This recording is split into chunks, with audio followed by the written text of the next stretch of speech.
Hi, I'm Carmen DeGiovane. Welcome to HRS 5450, Assistive Technology for Sports and Recreation. And this week, we'll be talking about Paralympic sports. But before we get to Paralympic sports, I want to talk about a different sport, men's basketball. I can't believe it, but The Ohio State University, the University of Michigan, and the University of Illinois are all in the top 10. Who would have thought that they would be in the top 10 in the middle of February? I know it's not going to be that way at the end of the season. Somebody's going to blow it, probably my Fighting Illini, but it could make for a very interesting end of the season and a great Big Ten championship tournament. I'm hoping for the best for all three of them. I hope you enjoyed Module 5 on exercise and training. I found it very interesting when I was reading those articles about exercise and training, how I kept thinking about the configurations and setup of technology in general, but specifically prostheses and wheelchairs. And I think the reason I kept thinking about that was because of the articles that we read in Module 3. The articles by, I believe it's Delugi and Cooper and Delugi. Maybe messing up the names a little bit. But those articles, I think, apply to these ideas around exercise and training because the configuration setup is so important and can really increase or decrease the external load, as they talked about in one of the articles, and make it very difficult, or decrease the external load and make it very easy for a person to play in a sport. So keep that in mind as we move forward in the course. And now in Module 6, I think you'll find that the article's very interesting on Paralympic sports and how we start talking about technology in a Paralympic sports environment. That'll be very interesting with the Paralympic sports coming up in 2021, later this year. We'll end the module by completing a scavenger hunt. So this is your opportunity to go out and find peer-reviewed journal articles, magazine articles, websites, blogs, videos, podcasts, any type of artifact that apply to sports and recreation. Oftentimes we have to go to look for non-traditional artifacts in order to get the information that we need to make recommendations for people who want to play sports or participate in recreational activities.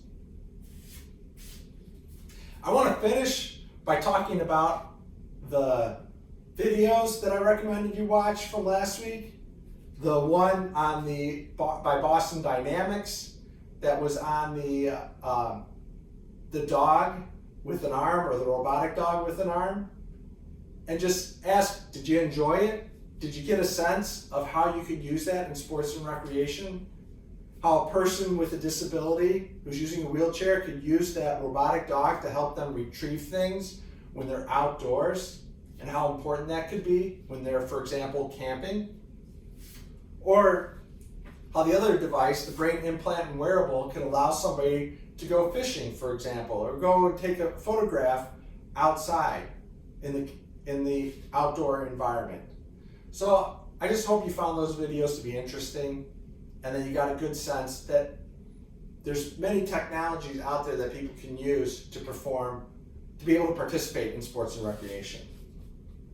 The other thing I want to end with are two podcasts that I listened to recently on Talk Rehab, or Rehab Talk, I'm not sure which it is.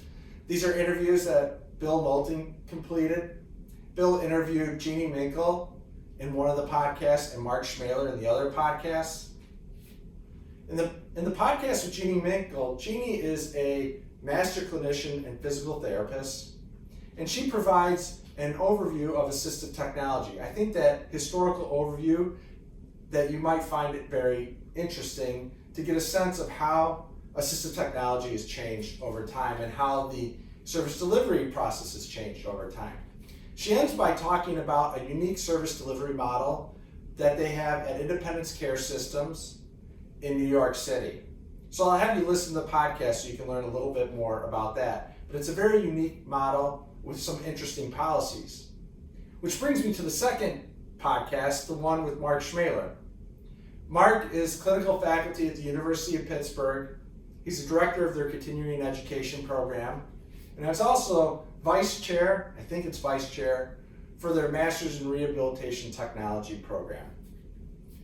He recently got a grant from NIDLR that's called, I gotta look it up here, the Assessment and Investigation of a New Coverage Policy for Complex Rehabilitation Technology within a Contemporary Accountable Care Environment.